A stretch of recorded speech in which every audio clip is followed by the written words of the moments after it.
Yo les potes, c'est Murdoch. Après vos retours bien cool sur la vidéo du 11 de légende imbattable, j'ai décidé, comme certains l'ont suggéré, de faire un 11 de la mort, c'est-à-dire celui des vilains. Je serai accompagné de mon pote du coin comics, d'ailleurs allez voir sa chaîne, parce qu'on est tous les deux fans de foot depuis toujours. Allez, c'est parti pour voir contre qui Batman et consorts auront affaire sur le terrain. Numéro 1 gardien, Octopus. Bon, Maître Venom là, alors que Murdoch avait mis Spider-Man au goal dans sa dernière vidéo, c'était clairement trop simple. Donc on a décidé de mettre Octopus gardien. Le Docteur Octopus, avec ses bras en métal et son intelligence de fou, il va arrêter les tirs à la John Wick et ça fait le boulot. Latéral droit, le fléau. Une fois lancé, je suis inarrêtable. Telle est la devise du fléau. En plus de ça, il est baraque comme un building, donc bon, très bon élément pour défendre ou attaquer. Je plains juste les jardiniers du stade après ses accélérations. Numéro 4 est défenseur central droit, Bane.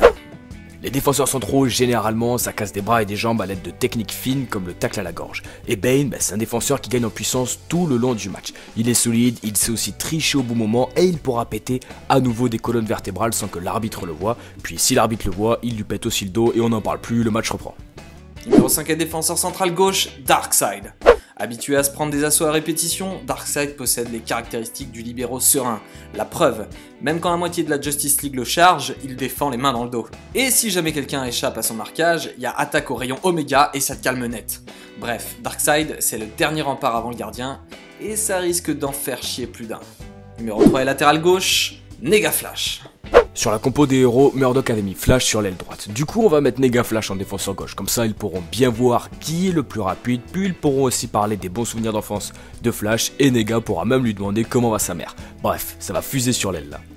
Milieu récupérateur et capitaine, Thanos. Le titan fou a toutes les caractéristiques du récupérateur et relanceur. Pour commencer, on pourra noter qu'il aime bien être aux commandes et récupérer pas mal de trucs avant de se lancer dans la bataille, si vous voyez ce que je veux dire. Thanos, infatigable, insatiable et après des tacles bien placés, il peut rester derrière l'attaque pour ajouter sa petite touche perso s'il y a besoin. En l'occurrence, une frappe à l'entrée de la surface qui te désintégrera les buts. Milieu relayeur, Loki. Le milieu relayeur, il construit le jeu puis il balance des petits caviars aux autres joueurs. Il doit être rapide, technique mais surtout malin pour savoir influencer l'arbitre, donc faut être mesquin. Et Loki, c'est le dieu de la malice, c'est le genre de joueur que tu détestes avoir en face car il tombe tout seul et il parle à l'arbitre avec ses mains à la Verratti quoi. Il défend bien et il crée des attaques de fou. Bon, en gros Loki, il fait le taf à son poste. Meneur de jeu numéro 10, Sinestro. Voilà un leader d'attaque. À défaut d'avoir un coup d'avance tout le temps comme Batman, Sinestro est excellent pour mener un assaut coordonné.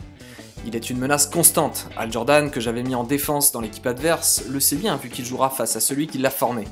Et question créativité, Sinestro se servira de son anneau pour ouvrir la brèche dans les défenses adverses. Numéro 7 est ailier droit, le bouffon vert. Les planeurs sont autorisés au foot? Bon, on va dire que ouais. Du coup, pour prendre de vitesse un défenseur droit qui est juste là car son poste, personne le veut, c'est easy. Et en plus, s'il sait courir, tu lui colles une bombe citrouille sur la tronche et on n'en parle plus. Tu auras un type avec le charisme de Jalé tout le match au marquage et ça, c'est un avantage de fou pour un match de foot. Numéro 11 ailier gauche, Magneto. Pour ce qui est de la précision, on est au même niveau que Pirlo, Ryan Giggs ou David Beckham.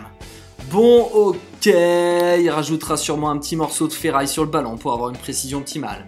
Mais au moins lui, il connaît pas le 12e poteau et quand ça centre, généralement, t'as quelqu'un au bout pour reprendre le centre? Oh que oui. Numéro 9 est buteur de l'équipe, Toyo Harada. Et Toyo Harada, c'est juste le type le plus fort sur ce terrain. En un clin d'œil, il peut te désintégrer n'importe qui et n'importe quoi. Le temps que l'arbitre se rende compte qu'il manque 7 joueurs de l'équipe adverse, t'as le temps d'en planter 3.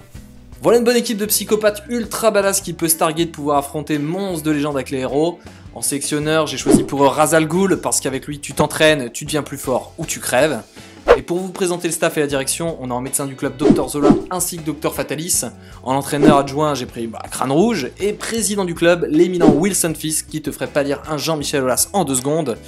Bien sûr, le sponsor viendrait logiquement d'Oscorp.